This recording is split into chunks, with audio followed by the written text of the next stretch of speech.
Constitucionales, un programa auspiciado por la Asociación Argentina de Justicia Constitucional. Bienvenidos a Aires Constitucionales, espacio de la Asociación Argentina de Justicia Constitucional. Pueden seguirnos en nuestras redes sociales y encontrar todos nuestros programas en nuestro canal oficial de YouTube. Hoy con nuestros invitados especiales estaremos tratando el tema de tasas municipales y un fallo de la Corte respecto de la cláusula comercial de la Constitución Nacional. Breve pausa y ya volvemos con ustedes. Aires Constitucionales, un programa auspiciado por la Asociación Argentina de Justicia Constitucional.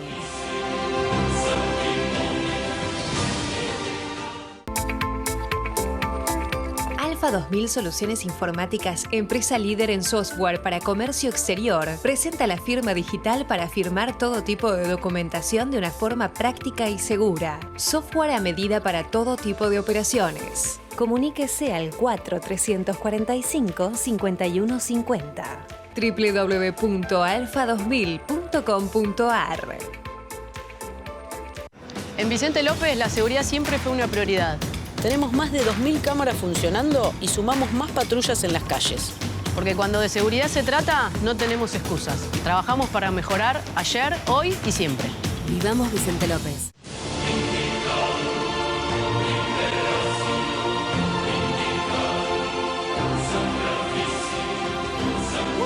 Aquí seguimos en Aires Constitucionales, hoy con nuestros invitados especial, el doctor contador público Sergio Morano, que es director del Instituto de Derecho Tributario del Colegio de Abogados de La Matanza y miembro de nuestro Instituto de Derecho Tributario, y el doctor contador público Fernando Schettini, que es miembro del Instituto de Derecho Tributario y de Derecho Aduanero y Comercio Internacional de nuestra asociación. Bienvenidos, Sergio y Fernando. Buen día. ¿Qué tal? ¿Qué tal? ¿Cmo les va? Bueno, hoy vamos a tratar un tema complejo que, como siempre, son de mucho interés porque, digamos, hace nuestras vidas las tasas municipales y al de las empresas también, digamos, las cuestiones tributarias. Así que, bueno, esto vinculado obviamente a nuestra Constitución Nacional, el artículo 5, ¿verdad?, de tasas municipales, y bueno, luego irás refiriendo otros, y de la cláusula comercial de la Constitución Nacional, un fallo de la Corte vinculado al 75. Inciso 13. Inciso 13. Sí, un fallo que va a dar que hablar y que va a permanecer como doctrina durante muchos años. Sí, ¿no? sí. Como fue Camaronera Patagónica en su momento, respecto al principio de legalidad en materia tributaria, ¿no? Exactamente. Un fallo que ya tiene 12 años. Sí, y y tan vigente, ¿no? Está totalmente vigente. Hay fallos actuales de la Cámara, por ejemplo, hace muy poco la Sala Cuarta de la Cámara, vinculado con un régimen de regularización, la Ley 27743. Bueno, falló, digamos, en este sentido, donde el decreto reglamentario de esa ley de blanqueo se había extralimitado, básicamente el Poder Ejecutivo se había extralimitado en sus atribuciones, y en este caso, que tiene que ver con impuestos provinciales, específicamente con el impuesto sobre los ingresos brutos, donde el de YPF, Chubut en su código fiscal exime, es decir, no considera, digamos, dentro de la base imponible del impuesto sobre los ingresos brutos a las exportaciones, en un caso particular, que era cuando el hidrocarburo sale de Chubut y se trasladaba a la provincia de Buenos Aires para hacer un proceso posterior. En ese caso sí consideró que estaba gravado con ingresos brutos. Eso realmente es flagrante, la vulneración a otras normas constitucionales, que ya no tiene que ver, digamos, principalmente con cuestiones digamos, tributarias, sino que tiene que ver con otras cuestiones que tienen que ver, por ejemplo, la cláusula comercial, porque está vulnerando la neutralidad que debiera existir en el comercio intrajurisdiccional y hasta incluso con el comercio exterior. Es decir, refinar el hidrocarburo en la provincia de Chubut, ¿sí? Y exportarlo, eso no estaba grabado. Ahora, si el proceso de refinación se hacía en la provincia de Buenos Aires y se exportaba de la provincia de Buenos Aires, en ese caso en Chubut grababa con el impuesto sobre los ingresos brutos la parte correspondiente, el valor del hidrocarburo trasladado. Con lo cual, digamos, este es un fallo sumamente importante, porque le da la razón a YPF, y donde baja cierta línea para el resto de las cuestiones. O sea, que no le pueden aplicar ese adicional, digamos. Exacto. Digamos, ese adicional se aplicaba en virtud de las normas del convenio multilateral, que es un sistema de coordinación horizontal para la distribución de la masa gravable en todo el país. Con motivo de ese artículo, de un artículo 13 que tiene el convenio multilateral, la provincia, digamos, de Chubut entiende que debiera gravarse con ingresos brutos, cosa que es totalmente, que no es lógico que una norma de coordinación horizontal vulnere una coordinación vertical que tiene que ver con la ley de coparticipación, que ahora justamente también vamos a hablar por el tema de las tasas municipales. Pero realmente es un fallo resonante, que le dio la razón a YPF, y que tiene una gravitación enorme, incluso también para la extralimitación que hay en tasas municipales. Este mismo criterio que se aplicó para ingresos brutos, en el caso de Chubut, esto puede extrapolarse a lo que es la aplicación de las tasas municipales a todos los municipios del país, de Chubut y de otros municipios del país. Con lo interesante que es este tema de las tasas municipales, ¿no? Que hacen realmente a los recursos disponibles para los municipios. Bueno, contanos primero, vamos a repasar el concepto de tasa municipal. Claro. Bien, pero si me permitís una pequeña... por favor. Dialogando acá con el colega que siempre es más que interesante. Tal cual como lo has dicho, ¿no? Estamos hablando de un principio de legalidad, no la cláusula del comercio que se encuentra regulada, digamos que corresponde al Congreso Federal, no al provincial, regular todo lo que es la materia del comercio para con las naciones extranjeras. Está interesante lo que manifestó Fernando, bien con el antecedente de Cámara Negra, en virtud de que esto termina como profundizando esa facultad y poniéndole un límite a las provincias en virtud de decirles, señores, esto está por sobre sus facultades. Y ahora vamos a entrar un poco en lo que es la división y la distribución de las mismas, como pareciendo, esto es la regulación del comercio exterior. Si nosotros hacemos tributar, porque una parte se hace en una provincia y otra en otra, pero termina yendo hacia el exterior, es como que estamos haciendo una discriminación impropia, como una especie, vos Fernando y vos Claudia, que son especialistas de derecho aduanero, bien, estamos como estableciendo aduanas interiores, ¿no? Bien, creo que eso está interesante porque a veces nos invade el creer que todo esto es natural que ocurra y aceptar de manera natural, reiterando el término, digamos, esa imposición o esa gravabilidad provincial sobre una base imponible que realmente todos los códigos establecen su exención. Y continuando un poco, haciéndome pie, bien más allá, me encanta, esto nos ponemos a hablar y no terminamos nunca nosotros. Bien.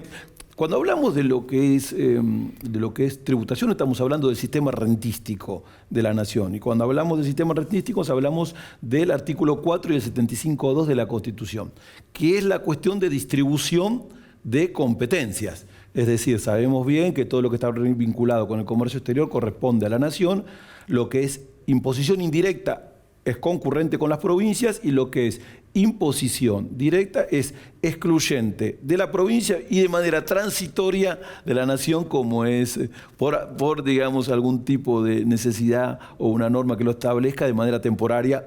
Por ejemplo, podemos decir el impuesto a las ganancias, es imposición indirecta y, digamos, y sin edie se sigue, digamos, prolongando en el tiempo. ¿Qué ocurre? Tenemos esta distribución, tenemos competencias provinciales. Tenemos una ley de coparticipación, la 23.548. ¿De qué año? Del año 1988, es decir, anterior a la reforma.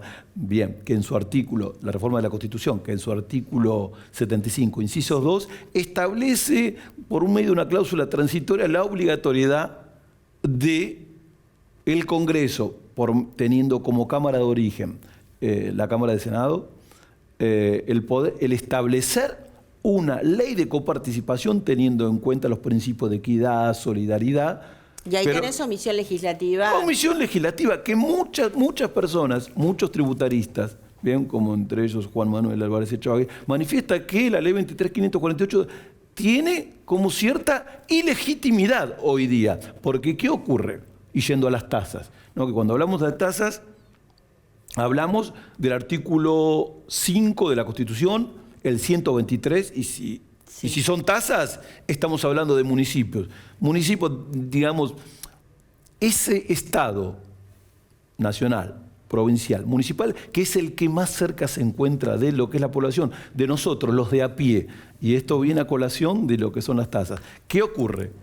Sabemos que los municipios, conforme al artículo 5 y 123, tienen autonomía institucional, económica, financiera. Y cada constitución que establece cada una de las provincias debe asegurar el régimen municipal de acuerdo a estos dos artículos de la Constitución Nacional y asegurando su autonomía. ¿Y qué ocurre? Conforme lo que es la ley 23.548, la de la coparticipación, denominada COPA, como decimos los que estamos en la jerga tributaria, hay una cláusula en su artículo 9 que dice aquellos tributos coparticipables, cada una de las provincias que se adhieran por sí y por sus municipios se excluyen de la tributación análoga, es decir, si nos repartimos determinados impuestos, las provincias les queda la cuestión de ingresos brutos, sellos, inmobiliarios. ¿Qué les queda a los municipios? Las tasas con prestación efectiva. Entonces decimos, se ha vaciado de capacidad contributiva a los municipios para financiar, digamos, sus prestaciones, que son muchísimas, bien, muchísimas. Sabemos que los recursos son escasos, bien, y lo que son las necesidades son ilimitadas, lo sabemos muy bien. Entonces, ¿qué ocurre? Sabemos que la tasa es el tributo cuya obligación tiene como hecho generador una prestación efectiva y o potencial de un servicio individualizado. ¿A quién? A mí, por medio de una ABL, por medio de una tasa de abasto, por medio de una tasa de seguridad e higiene, pero tiene que haber una prestación bien identificada. Acá entra todo lo que está relacionado, los principios constitucionales, sí, tanto de legalidad, de propiedad, de igualdad, de proporcionalidad, sí, de capacidad contributiva. Exacto, y en el fallo Western Union contra la Municipalidad de Merlo, la Corte puntualiza esto, que tiene que haber una prestación efectiva, al menos potencialmente, que pueda ser utilizada por el contribuyente, aunque no la use. O sea, no importa si lo usa puesta o no a disposición. O sea, el servicio de seguridad y higiene existe en el ente municipal, sí, y está a disposición. Que no te hayan ido a ver en un determinado tiempo no quiere decir que el servicio no se preste. O sea, está a disposición, cuenta con sus recursos humanos, está para ser prestado. Sí. Que no te hayan verificado es parte de lo que es la política de la realización de la prestación en sí de manera concreta. Pero está puesto a disposición e incluso de manera potencial. Lo que pasa es que en este fallo, hay una familia de fallos de la Corte últimamente que vienen diciendo, sí, señores, hagamos una pausa, sí, no nos extralimitemos. ¿De qué sentido? O sea, que se está pretendiendo bajo un rótulo, un nomen juris, un nombre determinado, diciendo tasa de abasto, tasa de seguridad y higiene, tasa de control de salubridad, se le está dando un ropaje institucional por medio de un tributo, tasa, algo que se asemeja más a un impuesto, porque realmente no hay una prestación efectiva realizada, y la Corte termina diciendo que quien está en mejor posición, conforme a la teoría de las pruebas dinámicas, de probar la prestación efectiva, es la propia municipalidad. Claro. Porque muchas veces, lo sabemos, como que se revierte el onus probandi, ¿no? ¿Quién debe probarlo? Y sabemos que si yo fisco, estoy obligado a prestar un servicio determinado, por lo menos tengo que decir, acá está mi área dentro del municipio. Claro. Bien, porque en muchos casos, en el caso de Western Union, Claudia, como vos lo comentaste, sí, se pretendió cobrarle a Western Union, Bien, la tasa de seguridad e higiene, cuando la tasa ya se le estaba cobrando a cada uno de esos comercios donde que recaudaban o enviaban fondos por Western Union. Claro. Entonces salió la Corte y dice, señores, ¿cuál es el plus de la prestación municipal? Entonces se producía una doble imposición. Claro. Sí, Fernando. Y un tema que también es muy interesante, además de individualizar el servicio y probar la efectiva prestación, es cómo evaluás la tasa. Porque en muchos casos la tasa está determinada en función a los ingresos. Y no es un parámetro razonable determinar una tasa en función a esa base imponible que probablemente no tenga nada que ver de cómo está costeado ese servicio. Y esto está atado, y por eso es la importancia del fallo YPF, y todo se va concatenando, tanto para las tasas municipales como para ingresos brutos, porque en este caso, ¿sí? en el caso de Chubut, vamos a tener, por ejemplo, en esta empresa, ingresos, ¿sí? por exportación, que si el fallo no hubiese salido de esta forma, vos tenés a municipios también que van a determinar la tasa en función a ingresos por exportaciones que no deberían afectar justamente por la cláusula comercial de la Constitución Nacional, que no está reservado a las provincias, sino que está reservado a la nación. Claro. ¿Sí? Los artículos del 6 al 12 de la Constitución, el 126 y el artículo 75, inciso 13, además del primero y el segundo. Claro, acá es quién tiene la potestad legislativa. Es un tema de potestad. Y bueno, pero esto abre juego, esto como es lo bien que dice... tiene que estar bien claro, definido. Bueno, al final lo terminan definiendo la Corte, ¿no? Todo termina, porque digamos, todo lo que es la justicia ordinaria provincial, digamos, tiene, digamos, cierto... sesgo confirmatorio porque ¿qué ocurre? Cuesta de financiar también al municipio, porque el municipio no tiene recursos. ¿Y qué está ocurriendo un poco? En este momento es un momento muy crítico. Muy crítico para los municipios. Entonces lo único que tienen las tasas... No tienen manifestación.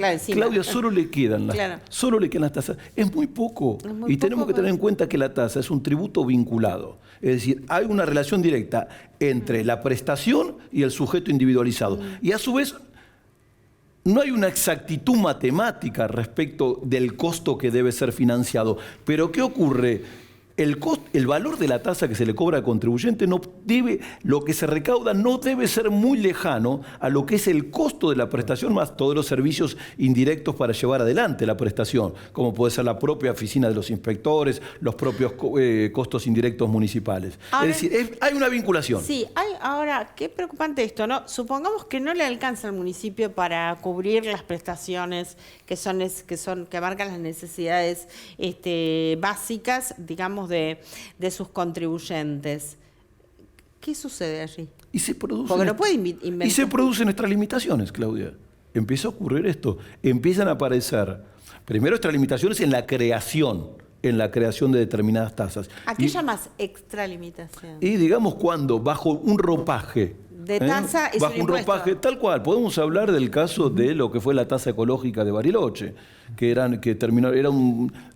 una prestación, era un impuesto directo, no había prestación alguna al turista, y digamos, queda desvirtuado. En el caso de Pilar, la tasa ambiental, ¿no? Bueno, sin ir más lejos. Hay varios municipios. Se termina tasas desvirtuando. Claro. Y muchas veces en la creación, y en otras veces en lo que es la extralimitación del establecimiento de las alícuotas y las bases imponibles, porque muchas veces se terminan recategorizando, en el caso del ABL, zonas como zonas residenciales con distintos niveles de categoría, y las bases imponibles de entre un ejercicio y otro se terminan multiplicando por 2 y por 3, y termina siendo la tasa por ABL sideral, y ahí donde se genera una incompatibilidad con el régimen constitucional, transformándola en contraria al principio de capacidad contributiva. ¿Hay alguna normativa reciente que podamos comentar?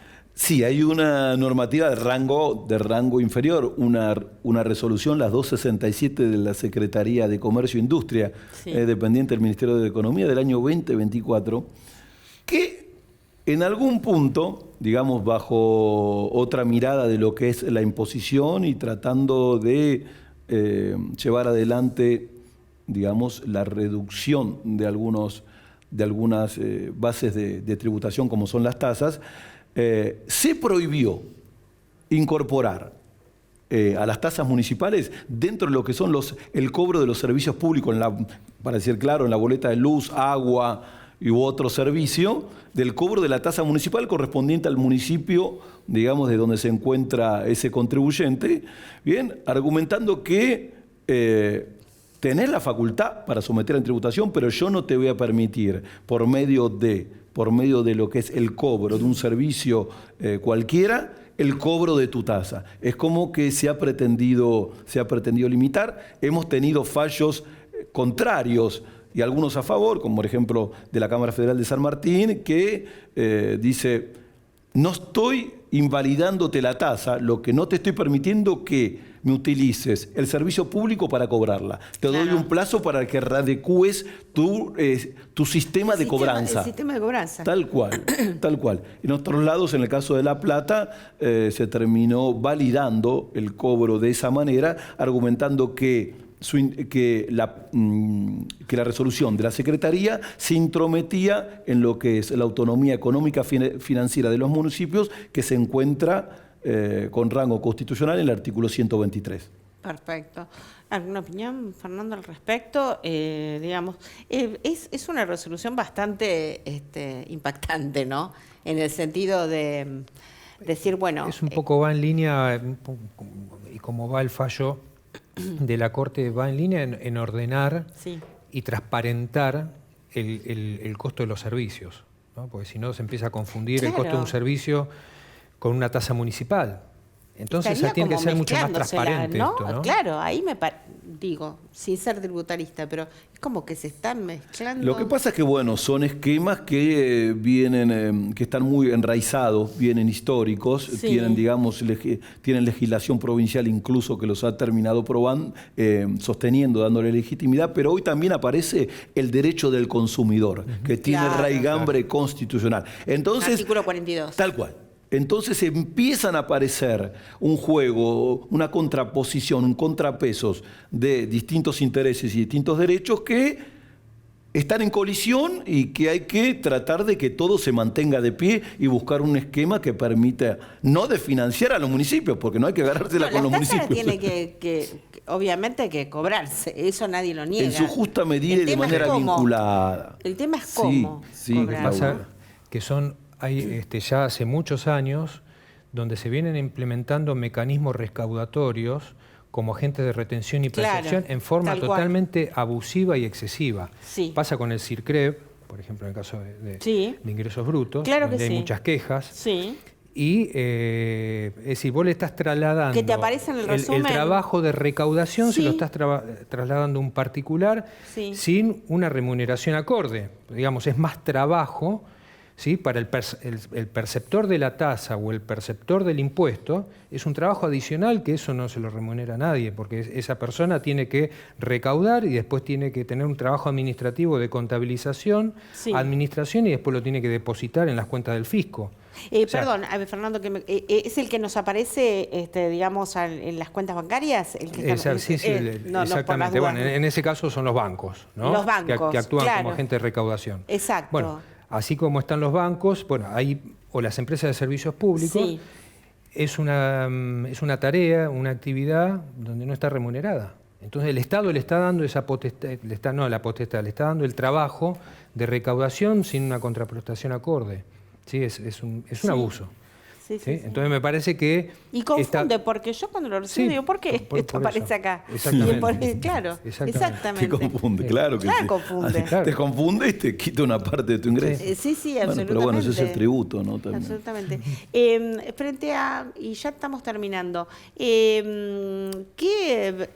lugar tienen las impugnaciones judiciales en esta situación? Mira, con respecto a impugnaciones judiciales, digamos, para hacer una visión paradigmática, ¿no? Desde Provincia de Buenos Aires, todo lo que se aplica es todo el Código Contencioso de la Provincia de Buenos Aires, que establece cuáles son las pretensiones por medio de los cuales uno lleva adelante la impugnación de una tasa, que podría ser una pretensión anulatoria, una acción declarativa de certeza, un amparo, ¿bien? Un reconocimiento de derechos, bien, con eventualmente una medida cautelar. Situaciones que cuesta que cuesta, digamos, llevarlas adelante y tener resultados satisfactorios. Si no es muy evidente, la transgresión es muy difícil de obtener un resultado favorable. Pero la batalla se puede dar judicialmente. El ex código de Varela modificado y actualmente vigente da las herramientas para llevar adelante la pretensión y bueno, ir y entrar en todo el mundo de la litigación en los juzgados contenciosos administrativos provinciales